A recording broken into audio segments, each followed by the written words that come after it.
വിശ്വാസം എന്നതോ ആശിക്കുന്നതിൻ്റെ ഉറപ്പും കാണാത്ത കാര്യത്തിൻ്റെ നിശ്ചയമാണെന്ന് നമ്മൾ വിശ്വാസത്തെക്കുറിച്ച് വായിച്ചിട്ടുണ്ട്.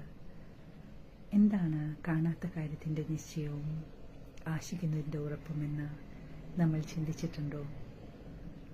പ്രിയരെ, നമ്മുടെ യേശുനാഥൻ നമുക്ക് വേണ്ടി നമ്മുടെ ജീവനും ഭക്തിക്കും വേണ്ടി ഇതൊക്കെയും ദാനം ചെയ്ത് കഴിഞ്ഞിരിക്കുന്നു. എപ്പോഴാണത് സംഭവിച്ചത്? ക്രൂശിൽ അവൻ നമുക്ക് വേണ്ടി യാഗമായി തീർന്നപ്പോൾ.